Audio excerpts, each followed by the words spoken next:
هذه قصة صارت معي تقريبا قبل كم سنة، وحكيت القصة كثير. مرة كان عندي رحلة مكة، كنت بروح أعتبر. وقتها أنا كنت طالب بالجامعة، وتعرف الطالب أول قبل وظيفة ما كان عندك دخل، فكان وضعنا المادي على قد حالنا يعني. مكافأة الجامعة كنت مؤذن مسجد أخذ 1400، بس تعرف ما تطلب أحد كنت يعني. المهم بس كانت أيام جميلة والله يعني، يا أخي كذا الإنجاز فيها كان مرة جميل. المهم اتفق أنا وأحد من الشباب قلنا بنروح مكة. كان وقتها في عروض يوم الوطني، وحجزنا على مكة ورحنا. بكم الرحلة؟ 800 ريال، 400 رايح 400 جاي، واسحب مكافاتي وانا اعطيه. طيب ما فكرت بالمصروف هناك، بس سبحان ربك بيسرها يعني. والله يا جماعة وانا اعطيه المكافأة كنت يحجز، ازال غير حجز كذا. الرحلة بعدها بشهر شهرين كذا جاء موعد الرحلة. كنا بالشتاء، ترى الرحلة اليوم بالليل، آخر الليل تقريبا. المراد يتصل علي قال أمرك الساعة كذا، قلت تمام. الكلام العصر. والله يا جماعة الخير، والله إني ما أملك ولا ريال، والله بعزة الله إني ما أملك شيء.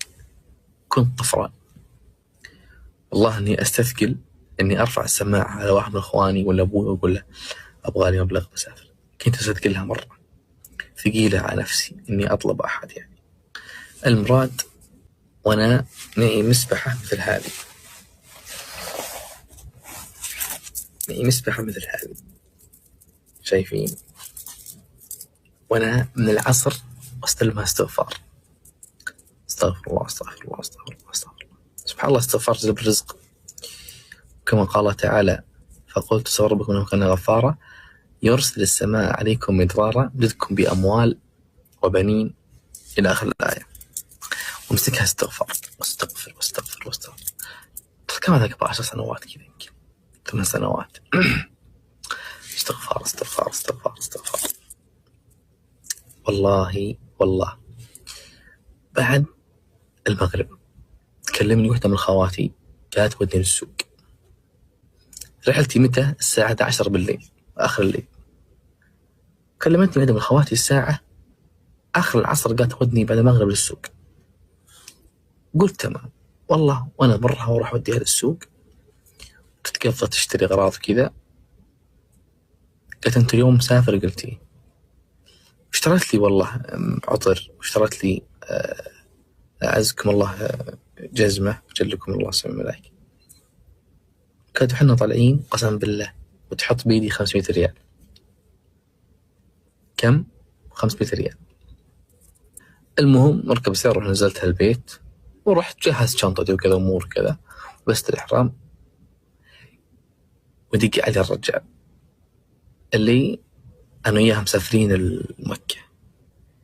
قال جاهز؟ قلت جاهز. قال جايك. قلت يلا.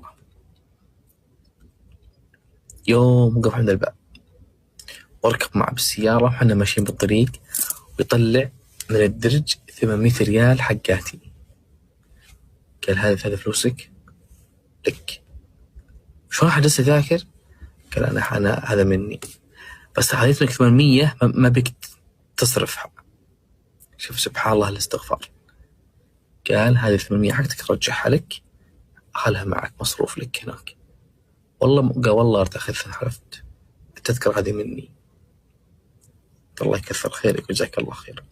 وصلنا المطار، وأنا بالمطار وكان لي شغل مع أحد الجهات حكومية، اشتغلت معهم شغل تقريبا. وأنا بالمطار جتني حوالة منهم ب1300 ريال، جتني حوالة من الجهة وأنا بالمطار قسم بالله العظيم. جت سبحان الله بوقتها. وكذا بعد شوي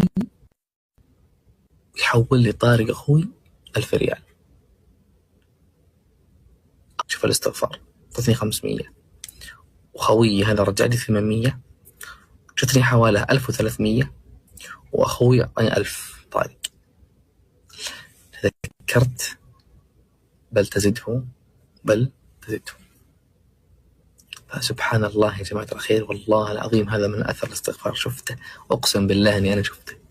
رحت المكة عشت كينج قسم بالله. والله يا جماعة سبحان الله شيء غريب يعني.